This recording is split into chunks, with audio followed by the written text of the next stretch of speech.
हम लोग यहाँ पर परेशान हैं, उनको कोई टेंशन ही नहीं है। हमसे बेहतर तो इंडियंस है, हमें पाकिस्तानी होने का नुकसान हो रहा है यहाँ। लेकिन इधर हम इतनी तकलीफ में कोई भी हमें बचाने नहीं आ रहा। ये सारी लड़कियाँ उधर उन लड़कों को उन्होंने मार के उधर भेज दिया है, कोई भी हमें पाकिस्तान से बचाने नहीं आ रहा।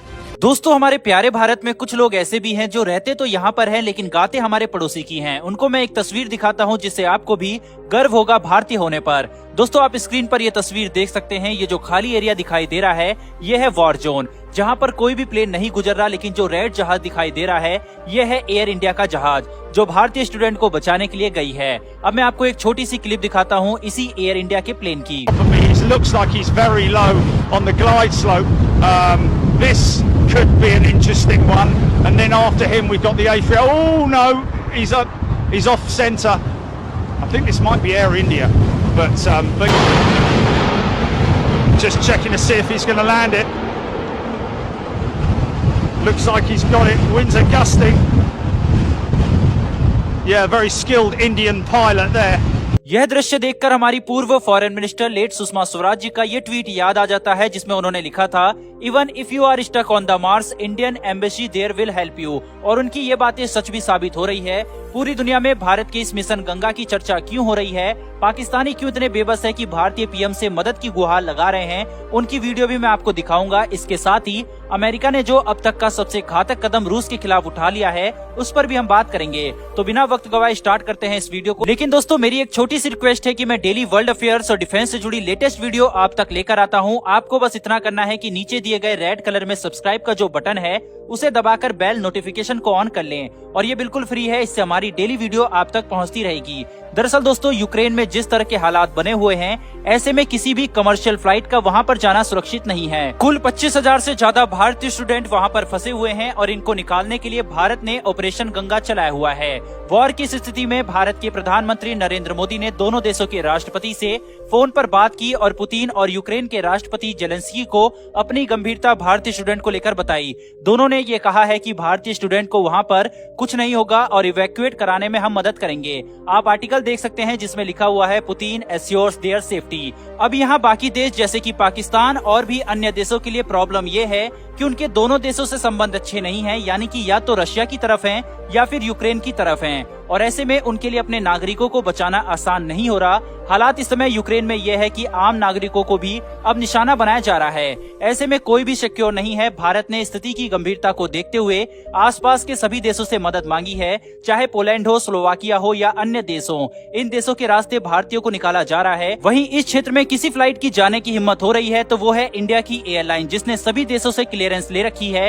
यही वजह है कि तेजी से भारतीयों को निकाला जा रहा है, और इस वजह से पाकिस्तान का मीडिया, अवाम और वहां पर फंसे लोग अपनी एम्बेसी और अपने पाकिस्तानी पीएम पर गुस्सा निकाल रहे हैं, क्योंकि पाकिस्तान के प्रधानमंत्री इमरान खान को तो इस वॉर में एक्साइटमेंट दिख रही थी, जैसा कि उन्होंने रशिया में बयान दिया था। पाक एम्बेसी पर किस तरह से गुस्सा फूटा हुआ है, इस क्लिप के माध्यम से आप देखिए। फिल्म हैं जो वहां पर पढ़ने के लिए गए हुए थे और वो वहां पर बड़ी तादाद में मौजूद हैं, तो उन्होंने अपने स्टूडेंट्स के लिए प्रेसिडेंट पुतिन से बात की। तरह के इंडिया से सिर्फ अगर 30 मिनट्स की बात हुई है दोनों जो हेड ऑफ स्टेट्स हैं उनके बीच, तो भारत ने अपना ये मुद्दा उठाया।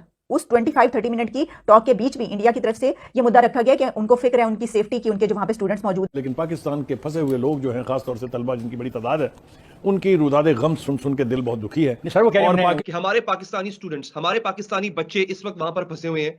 हमारी गवर्नमेंट ने हमें ये बताया था कि इवैक्यूएशन शुरू हो चुकी है, ये को लग गया। और हमारी पाकिस्तान एम्बेसी ने बिल्कुल किसी किस्म की कोई हेल्प नहीं की। सरासर पाकिस्तान में झूठ बताया जा रहा है, इधर बेखनों की जिंदगी गुजार रहे हैं। हमें तो इंडिया के सफारतखाने से इंडिया वालों को इत्तला मिली थी, लेकिन हमें कुछ भी बताया नहीं था।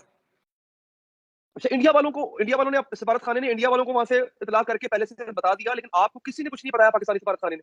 जी, हमें कुछ भी नहीं बताया था। हाँ जी, एम्बेसी की तरफ से कोई रिस्पांस आया? कोई रिस्पांस नहीं है। तो आप बताएं कि कैसा दिन गुजरा आपका? सुबह से मैं देख रहा हूँ आप लोग इधर बैठे। हम लोग यहाँ पर परेशान हैं, उनको कोई टेंशन ही नहीं है। हमसे बेहतर तो इंडियंस है, हमें पाकिस्तानी होने का नुकसान हो रहा है यहाँ। यह सब देखकर दोस्तों, भारत की जितनी तारीफ की जाए उतनी कम है, और इसके पीछे सबसे बड़े नायक हमारे विदेश मंत्री एस जयशंकर और प्रधानमंत्री जी हैं। हमारी फॉरेन पॉलिसी की भी जितनी तारीफ करनी पड़े उतनी कम है, जो कि हमेशा से जबरदस्त रही है, चाहे फिर वो कांग्रेस की गवर्नमेंट ही क्यों ना हो, लेकिन भारत आज वर्ल्ड लीडर के रूप में जरूर उभर रहा है। बात करते हैं दोस्तों यूक्रेन और रशिया की, तो इस समय रिहायशी इलाके में रूस ने बमबारी शुरू कर दी है और ये पहले से काफी तेज है और दुखद ये है कि इसकी चपेट में सिविलियन भारी मात्रा में आ रहे हैं। इसी के साथ अमेरिका ने अब तक का सबसे बड़ा सैंक्शन रूस के ऊपर लगा दिया है, यानी कि स्विफ्ट सैंक्शन इंपोज कर दिया गया है। इससे रशियन इकोनॉमी बुरी तरह से तबाह हो जाएगी।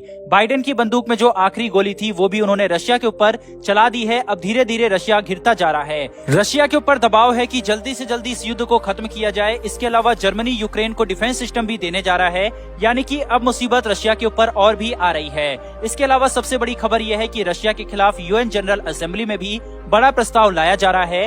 अभी तक यूएनएससी में रशिया वीटो का इस्तेमाल कर रहा था, लेकिन यहाँ पर 193 देश वोटिंग करेंगे और कोई वीटो नहीं चलेगा और ज्यादातर वोट रशिया के खिलाफ ही पड़ने की उम्मीद है, जिससे कि दुनिया में वो पूरी तरह से आइसोलेट हो जाएगा। और इसी के लिए यूक्रेन के राष्ट्रपति ने यूएन में इस बार भारत का साथ मांगा है, क्योंकि भारत के वोट की सबसे ज्यादा महत्व है, क्योंकि भारत रूस का सहयोगी है। आपके हिसाब से क्या इस बार भारत को यूक्रेन का साथ देना चाहिए या नहीं, कमेंट करके जरूर बताएं।